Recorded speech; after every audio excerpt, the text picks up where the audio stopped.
नमस्कार बंधुरा आजकेर भिडियोते आमी शेयर करब अ্যাঙ্কেল প্যান্টের फार्स्ट এবং सेकेंड पार्टेर फुल काटिंगटा।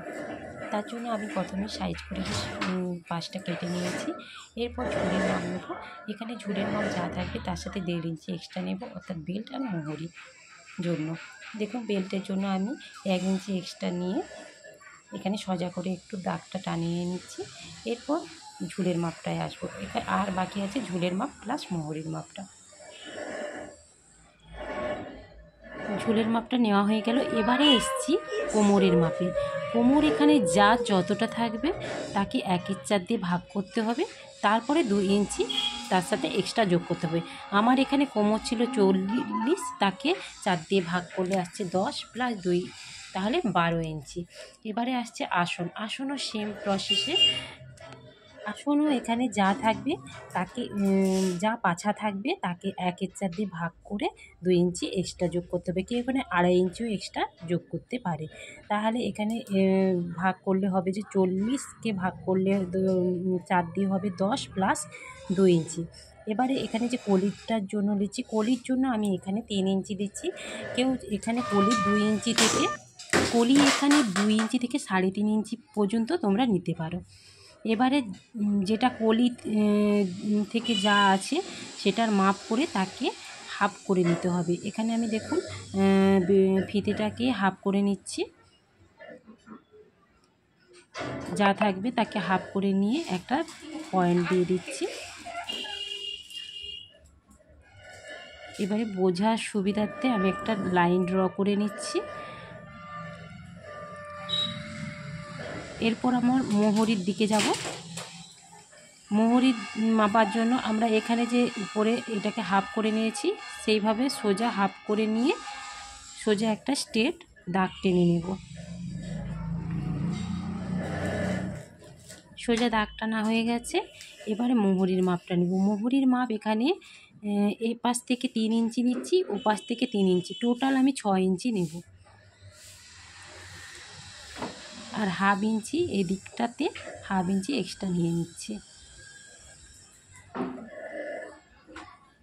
এরপর আসনের একটা শেপ দেব। আসন কলির যে শেপটা হবে সামান্য ডিপ করে গোল হবে না, সামান্য একটু হালকা রাউন্ড শেপ হবে। এবারে শেপটা দিয়ে দিচ্ছি। কেউ চাইলে এখানে শেপের স্কেল পাওয়া যায়, সেই স্কেল দিয়ে তোমরা শেপ দিতে পারো।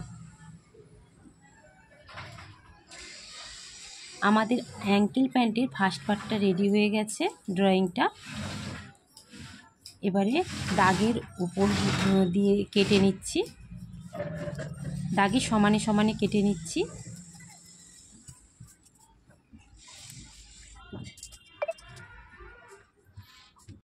এরপর সেকেন্ড পার্টটা রেডি করার জন্য আমরা যে ফার্স্ট পার্টটা কেটে রেখেছি সেটাকে নিয়ে কাপড়ের উপরে বসিয়ে নেব। কেউ চাইলে এখানে পিন দিয়ে পিন আপ করে নিতে পারো।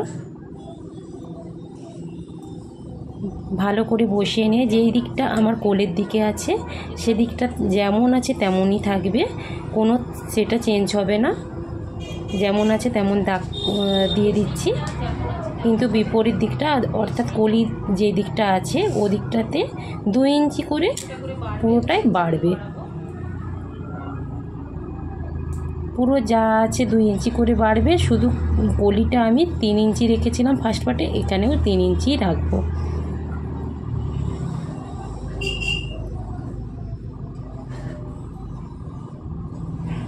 শুধু কলিটা 3 ইঞ্চিতে আছে।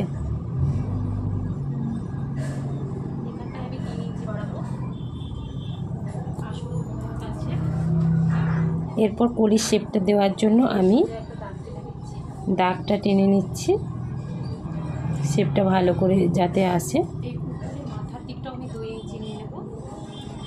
এবারে কোমরের দিকটাতেও আমি 2 ইঞ্চি করে দাগ টেনে নেব। কোমরের দিকটা 2 ইঞ্চি বাড়াবো। বাড়িয়ে সমান করে একটা দাগ কেটে নিচ্ছি।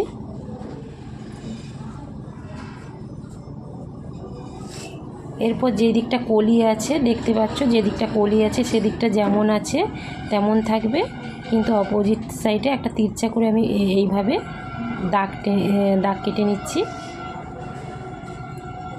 শুধু কলির দিকটাতে যেমন 2 ইঞ্চি আছে 2 ইঞ্চি থাকবে। এবারে পুরোটা আমি শেপ দিয়ে দিচ্ছি। সেকেন্ড পার্টটা আমাদের পিছনের পাশটা বেশি থাকে, উপরের দিকটা বাড়ানোর কারণ হলো আমাদের সামনের পার্টের চাইতে পিছন পাশটা বড় থাকে, তাই এখানে পিছন পাশের জন্য 2 ইঞ্চি, কোমরের দিকে 2 ইঞ্চি এক্সট্রা নেওয়া হয়েছে। দ্বিতীয় পার্টটাও আমার রেডি হয়ে গেছে। এরপর দাগ বরাবর কেটে নিচ্ছি।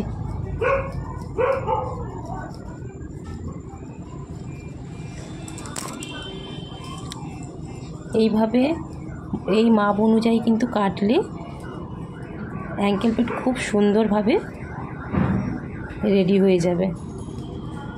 আপনারা একবার ট্রাই করতে পারেন।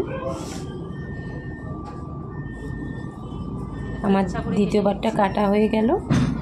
নেক্সট ভিডিওতে আমি জয়েন করাটা দেখাবো। ওকে, সকলে ভালো থাকুন, সুস্থ থাকুন।